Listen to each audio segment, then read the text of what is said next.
Hey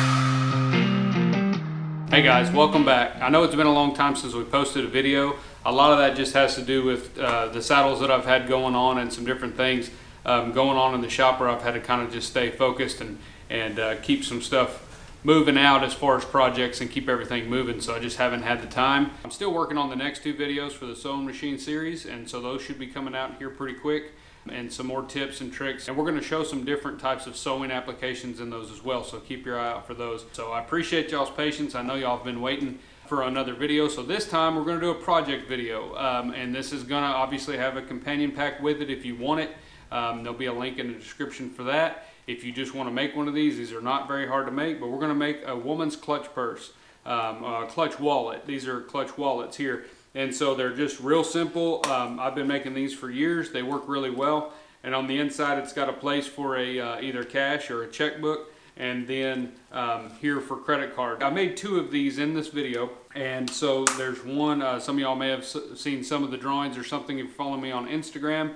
But we did make two of these. One of them I made for my mom for her birthday, and so she's already gotten that one. So I don't have that one with me to show you, but it is in the video, so you'll get to see that. And I have final pictures of that one too.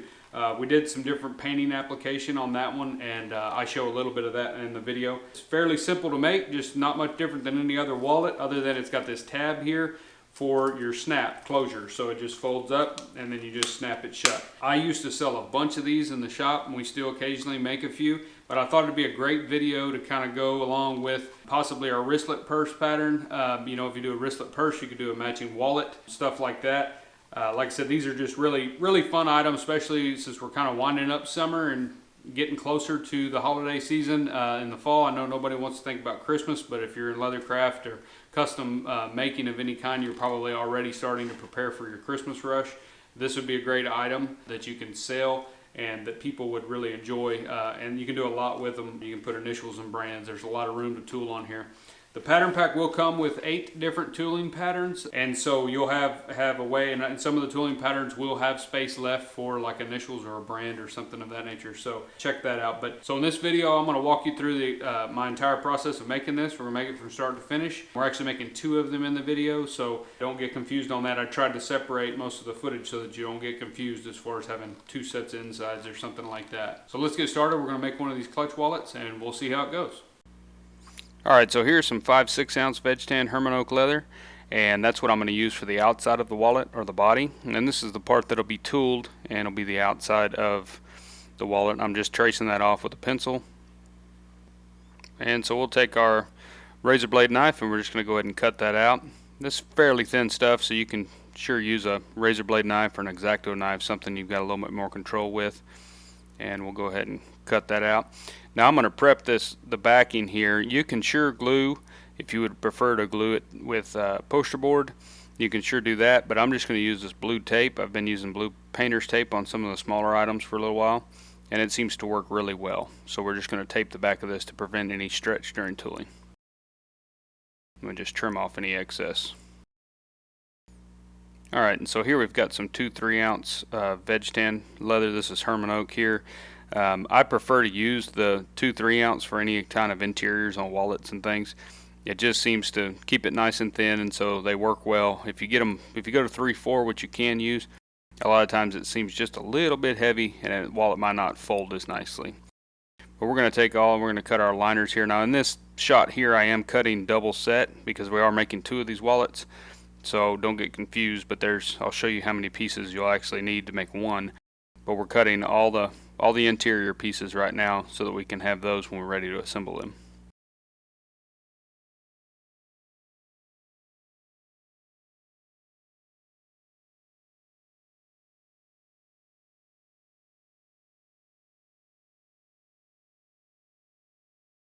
And I'm just cutting all this stuff out with my sharp point knife, my trim knife that I use on pretty much everything. It's just an Osborne sharp point knife. Now there's all our pieces. So we've got a liner, bottom pocket, and the 2 pieces that make the credit card pockets. And so now we're going to go to the tooling bench here, and I'm going to show a little bit of the tooling. We're not going to get too far into it, but we'll go ahead and show some. But I'm just kind of getting my border, and like I said, anytime you're drawing your border, just kind of lean those calipers over like that a little bit, and that way you don't scratch the leather in case you want to have a leaf come out of the border or something like that. And this particular pattern won't actually have a hard border, so I want that line very faint. And so I'm just going to start out with my circles and make my transition lines. If you've watched the video on drawing floral patterns that we did on transitions, then you'll recognize what I'm doing here. I would suggest that if you haven't seen that video, to check it out, and I'll put a link in the description for that. And here we've got our flowers drawn in already, and so I'm just filling in all the vine work. And I'm just sketching this in with my 8B graphite pencil, and as you can see, it's leaving some nice lines that I can see well when I go to carve, and that pencil will disappear like it wasn't even there, so that's not an issue. And this is my preferred method of drawing, is directly on the leather.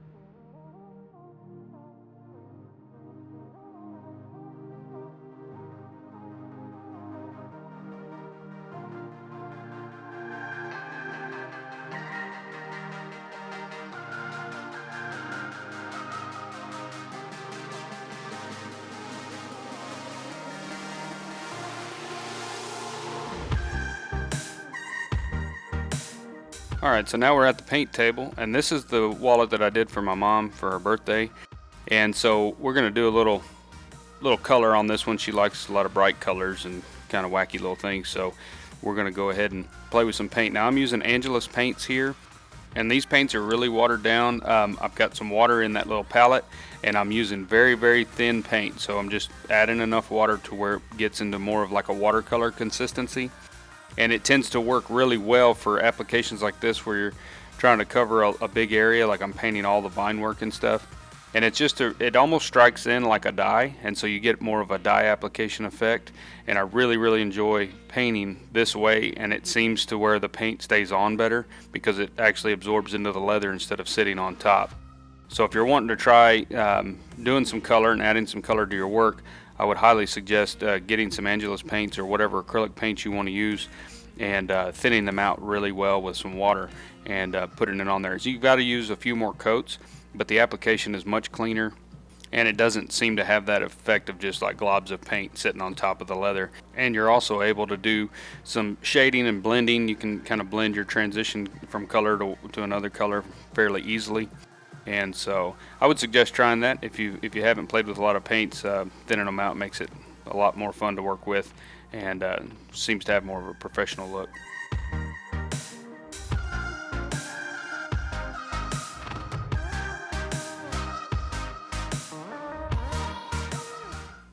Okay, so now we're going to build our credit card pockets.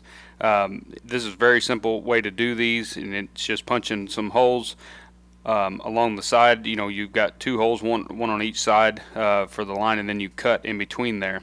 And Aaron does some pockets like this at Maker's Leather Supply on a wallet that he does, and I've done them like this for years, and they work well. It's very simple, it's not very complicated, but it's a good way to kind of get credit card pockets done.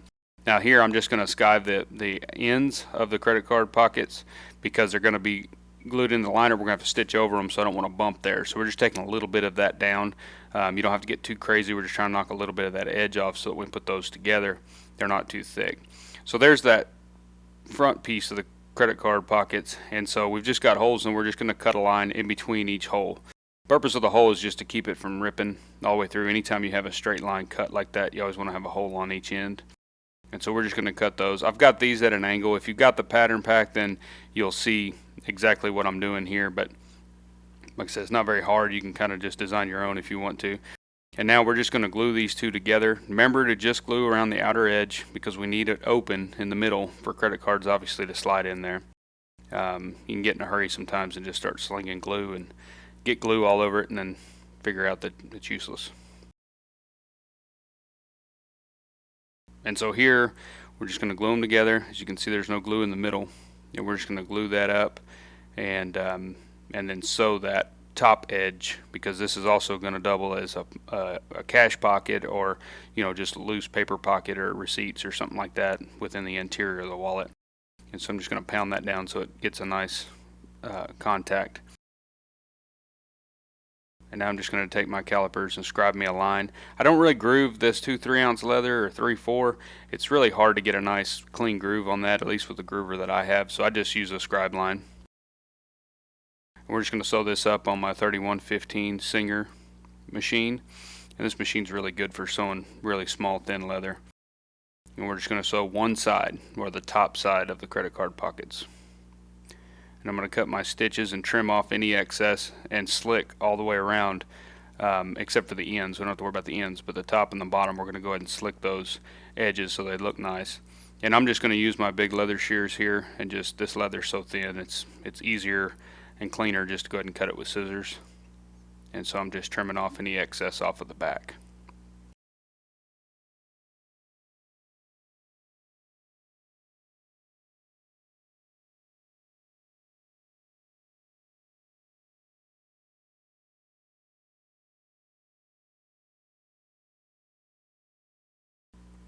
Now we're going to slick the top and bottom edge of the credit card pockets.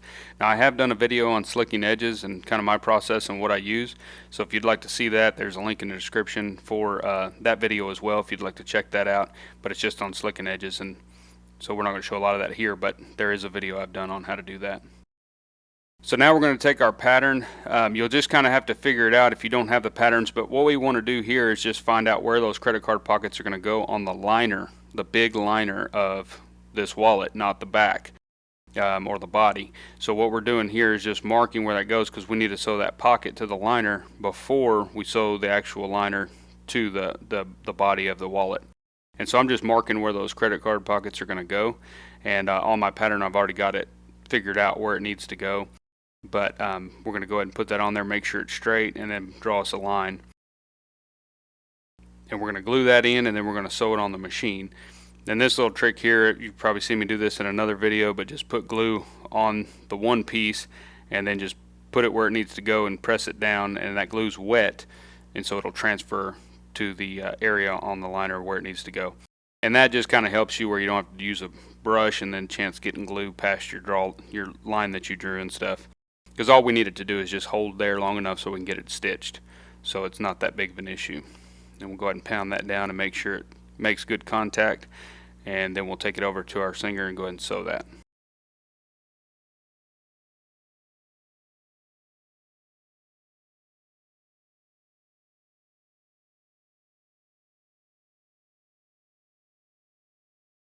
Alright, so now that our interiors are fairly well done, we're going to go ahead and take our liner that we've just sewn the credit card pockets to, and our body, and I've already pulled all the tape off. You can see I had a little bit of tape I couldn't get off. It's not going to hurt anything to leave that in there. Main thing is you want it off the edges for sure, where you don't see it. We'll go ahead and put a good coat of glue. I use 2 coats here just to make sure that it makes good contact, and then we're going to glue those together. Now I've taken the body and I have marked with that same pattern that I marked the liner with. I kind of put some marks where those credit card pockets are going to go. And so now I'm just lining up the bottom edge of the credit card pockets with those marks that I put on the back side of the body. And that way, you can't see both sides of it, so we're having to kind of play with it to get it exactly where it needs to be so that the credit card pocket is straight across where it needs to be. And so I just kind of put it on there, don't press it down until you know for sure it's where you want it. And you can see me adjusting there just a little bit, and then I'm just kind of checking my marks with the bottom edge of the credit card pocket. And as long as that's straight, then the liner should be straight and everything should be where it needs to be. Once it is where it needs to be, then we're going to go ahead and press it down good and hammer it in and make sure it gets good contact and everything's glued well. And I'll use my glass slicker there just to make sure that all that liner is glued down well. Now this particular wallet here, we're going to buck stitch, so I'm going to go ahead and trim the bottom so that we can line up the bottom pocket. And right here I'm going to go ahead and punch my hole for my snap, for the one side of the snap, the male side. We're going to go ahead and put that in, because once we put that pocket on, we can't get to that hole. So it's very important that we put that snap in now before we put that pocket on the bottom. And so we're going to go ahead and put that on there. And there's our snap. So this is the male side of the snap, so we'll go ahead and just put that on. And we're just going to put the bottom post in, and then the top piece goes right on there. And put it on my little anvil. Now I'm going to use a little setter that I got from Aaron at Maker's Leather Supply, and Barry King makes these little snap setters, and they're really handy because the hardest thing with a snap is being sure to push the top piece down as you're peening it in.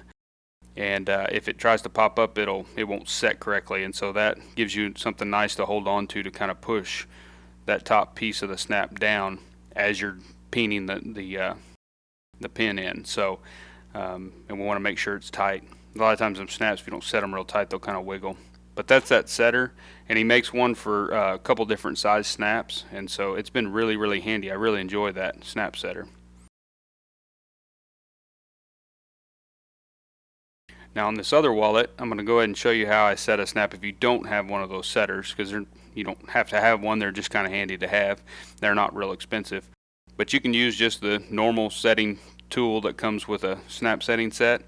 The only trick that I do is I'll use my fingers there to push that top piece of the snap down, and then just let that tool kind of hang out there and tap it in. I found on thicker leathers where it has a problem, that top piece will pop off as you're peening it and it won't catch. So now we can put our pocket in, and we've got our snap in. Now we can put that pocket in place. And I'm just measuring the distance. If you've got the pattern, it's got a mark where it needs to go. But I'm just going to mark where the top edge of that pocket's going to be, so we know where to put our glue. And so I am going to take you don't have to do this, but I do, I don't know, it just makes it look a little more professional. But on my bottom pocket, I'm going to go ahead and slick the top edge of that pocket just so it looks a little cleaner, not just a hard cut.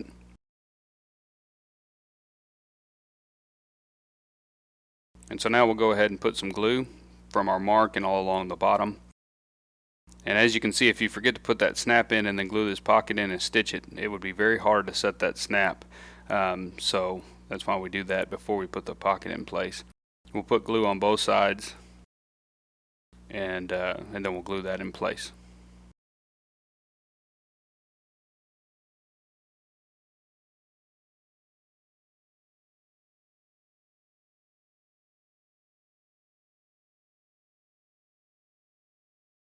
Now that our glue's dried, we're going to go ahead and put it. Now, be sure that you line the top edge of this wallet with your lines that you made, the marks that you made, and then side to side too. Just make sure that it's kind of centered, especially on that pocket, because I've got kind of a scallop cut on it, so you want it to be sure that it's centered.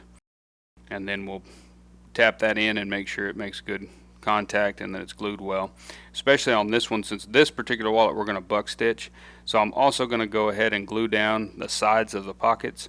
You can sure glue them down even if you're going to sew them on a machine, but especially if you're going to buck stitch, be sure and glue that down really well. And there I'm just putting glue where the pocket goes, and then see, you just pick it up and it transfers the glue to the other side. And so, because since we're going to buck stitch it, you've got some gaps in between each stitch, so you want to always be sure that your liners are glued well if you're going to buck stitch, so that that edge doesn't separate at all. And we'll just let that dry for a second. And now we'll go ahead and tap that in. Make sure it's glued well all the way around. We want to make sure our glue, if you don't make sure your glue is contacted really well, when you go to folding it, you'll have bubbles pop up in your liner, and it's unsightly. And since this one's going to be buck stitch, we're going to go ahead and trim all of the excess liner completely off, just like if it had already been stitched. And we're going to go ahead and sand it and edge it, slick it, and dye the edges. And I don't show any of that in here, but you want to be sure to go ahead and finish it like it's been sewn before you buck stitch. It's really hard to dye edges on items that you buck stitch, because they kind of got a little bit of a wave to them. So I always like to edge them and dye them and do all that work before I buck stitch. And so here's the other wallet, and this one we are going to stitch on the machine. So I'm just using my craft tool groover, it's just a small little groover, and we're going to groove a line all the way around the perimeter so we have a stitch groove to stitch into.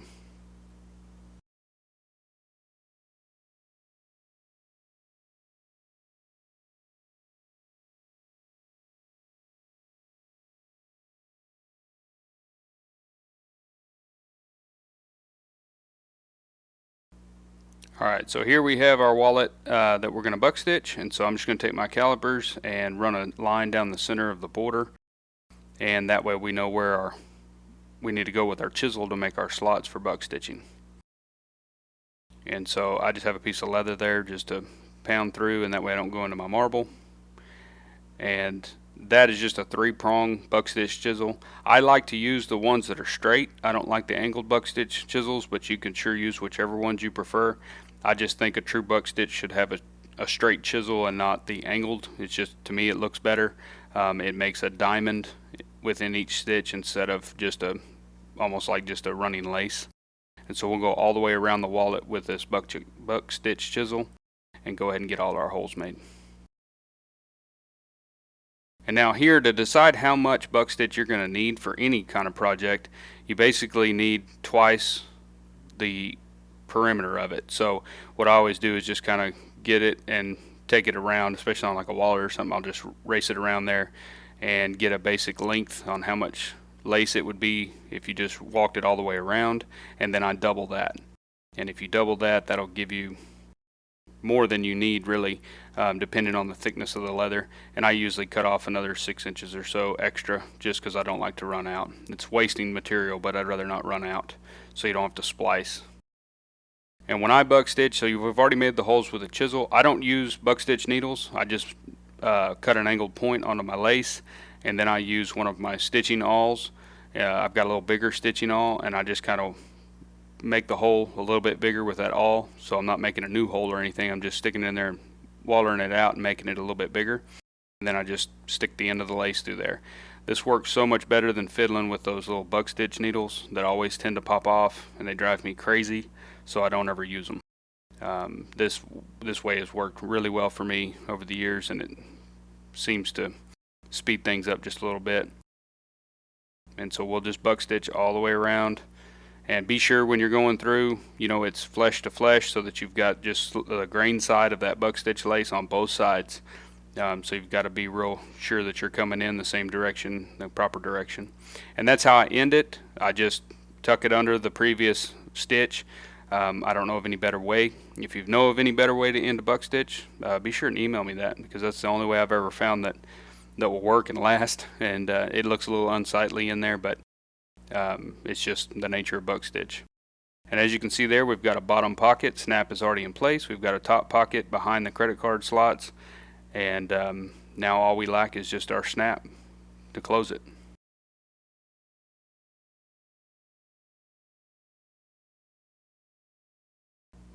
Okay, and this is the one that we just stitched on the machine. I did sew it on the Singer 3115. That's nowhere near too heavy for that machine as far as the thickness of that whole wallet. And so we sewed that up. And now we're going to trim, and you can see right there just how the credit card slots work. They're completely open, so we'll be able to slide cards in there. And then we'll just trim off all of the excess. We'll sand, we'll edge, we'll slick, and we'll dye the edges. And that one will be caught up to the buck stitched one, and they'll both be ready for just the tab snaps.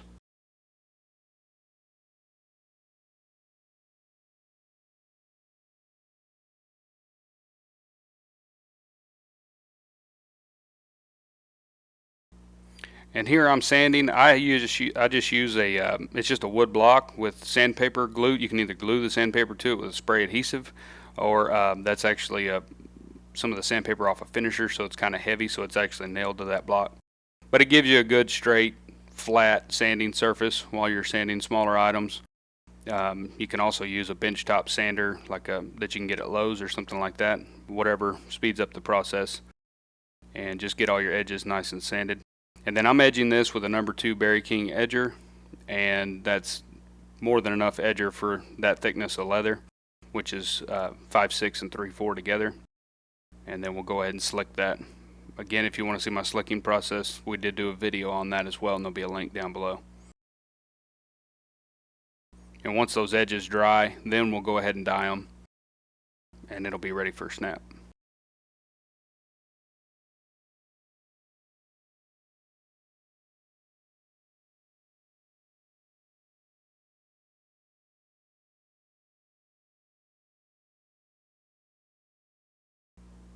Alright, so here's the other side of the snap. This would be, I guess, the female side, and it has a nice button, rounded button that goes on the outside since you see it. And so the only difference in setting those is you've got to use a little anvil, and any of your snap setting sets will come with that little anvil, and you put the button in there and then set that down in the anvil, and that'll just keep it round to where it doesn't get mashed flat.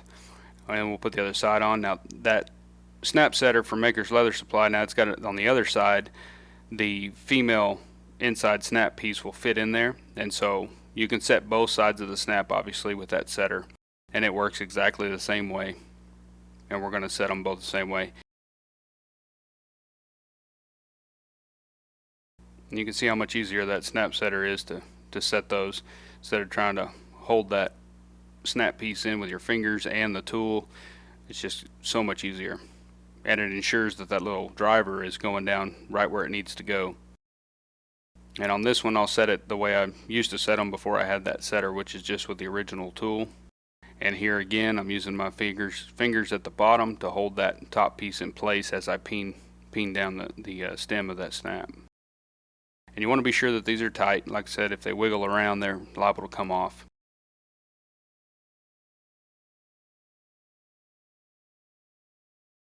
And so there's our snap, closes shut, and there's our wallet.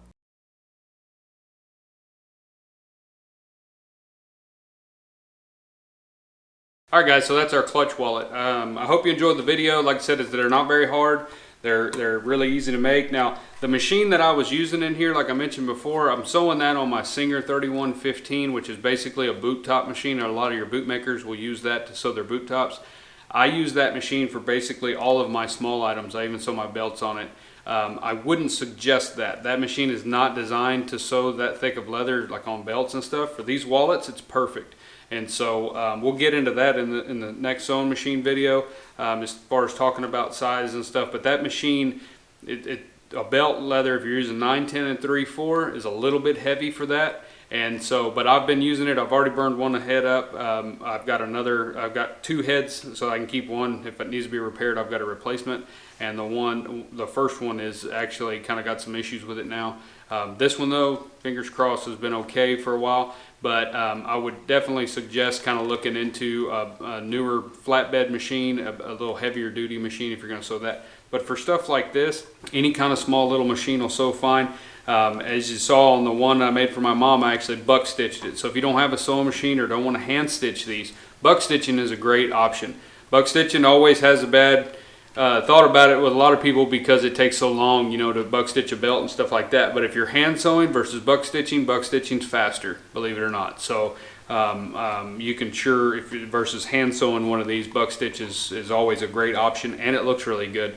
And right now that's kind of popular. The buck stitch is coming back, and so people really enjoy that. So consider that. So there is a pattern pack. The link is in the description if you want it. There's 8 tooling patterns that go with it, plus all the cut patterns, just like the usual pattern packs that I do. And they are instant downloads. So remember, we won't be mailing them out to you. But anyway, these are great little gift items. They're great for Christmas, great for birthdays, Mother's Days, those kind of things.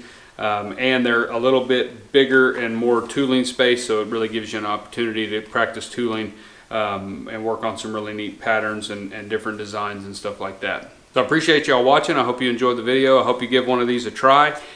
Be sure and subscribe to our Leathercraft newsletter. If you haven't already, you can go to our website. We have redesigned the website just a little bit to where when you go there now on the home page, it asks you if you basically, do you want to order some custom leather stuff from us, or are you there for leather work resources like our patterns or our videos or our blog? And so it's a little easier to navigate and get to where you want to get to in there, and we're glad to have you no matter what you're there for. But if you do want to subscribe to the Leathercraft newsletter, then be sure and do that. It's just a simple form. You just put in your name and email address, and we'll get you on that list and send that out. We try to get it out every month or two. Sometimes it stretches 3 or 4 months, but so if you're not hearing something from me, it doesn't mean you're not on the list. I just might not have sent anything out yet. But I try not to bug you too much on the email stuff unless it's something that I think you'd be interested in. And so I'm not going to send you emails every day. So nobody's got time for spam. Nobody has time for spam. So you don't have to worry about that with us. We're not going to be sending you a ton of worthless information and filling your email box up. But in there, I kind of share some of my favorite blog posts from the previous since the last email. Maybe some videos that I've found on YouTube on leatherwork or other people's stuff, just different resources and things that might be able to help you, and anything new that I hear about in the industry as far as tools or supplies or techniques, anything like that. We're trying to expand a lot on the content that's going into that newsletter. So be sure and sign up for that, and be sure and subscribe. If you like this channel, if you just found us and you like this video, there's a number of videos on there that you can check out, a lot of tips and tutorials and different things. So if you enjoyed it, be sure and subscribe, give us a like, and we're glad to have you, and we really appreciate it. If you need anything, be sure to email me, and I'll be glad to help you any way I can as I work through those emails. I appreciate y'all. Thank y'all very much.